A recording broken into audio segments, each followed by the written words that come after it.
If you think of yourself as a lifelong learner, this class is for you. Welcome to SOU's Master of Science and Education, course ED598, Learning in Organizations. I am Dr. Renee Owen, your learning facilitator for this asynchronous online learning experience. I'm fascinated with all things learning, partly because learning is such a mystery. Learning is almost a metaphysical phenomenon. After all, you can't actually see it. How do you know it's really happening? Yet, learning is central to the human experience.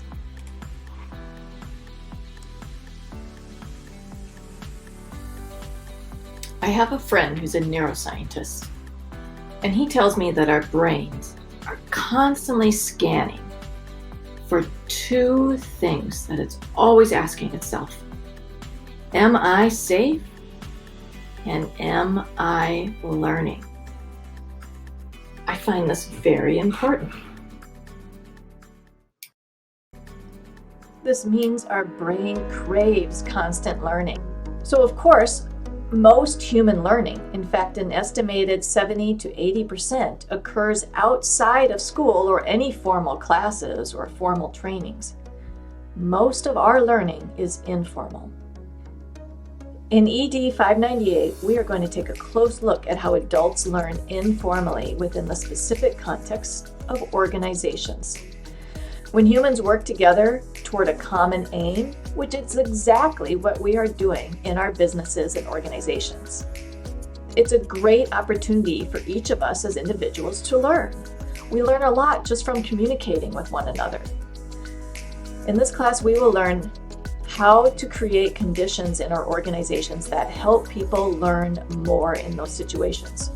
Sometimes the conditions within an organization actually hinder learning. We'll also look at that.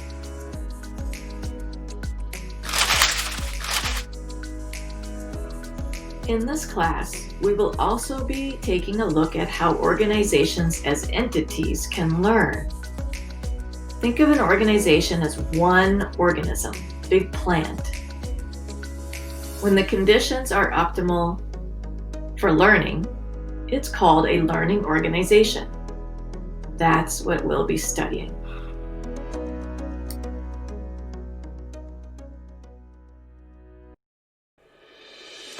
How is this course organized conceptually?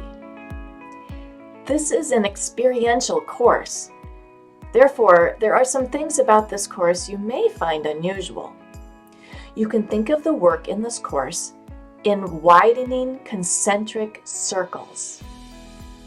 At the center of the circle is you.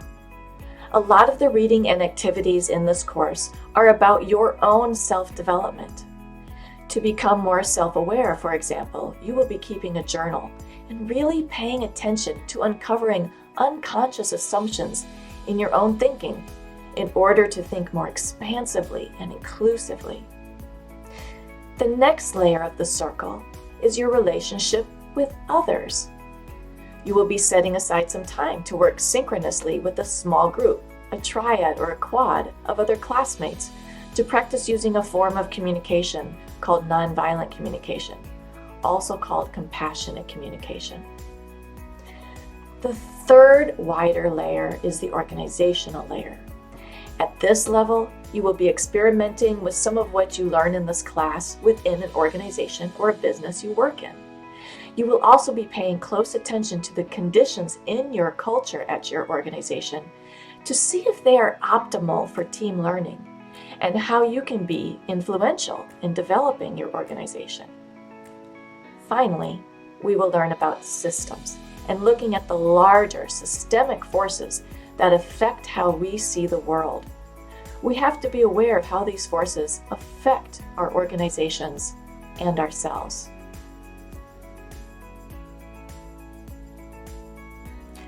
Course objectives. Through these concentric layers, you will explore our course objectives.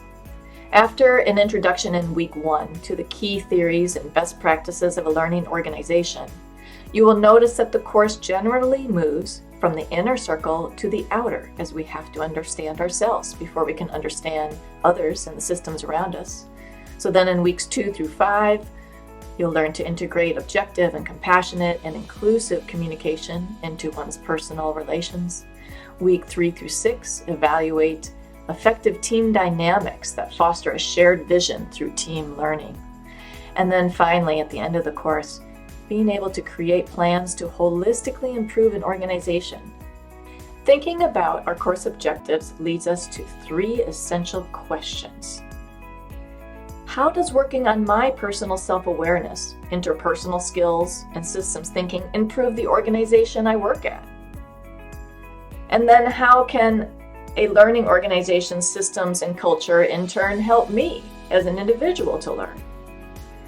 And finally, what does it mean for a team or an organization as a whole to learn?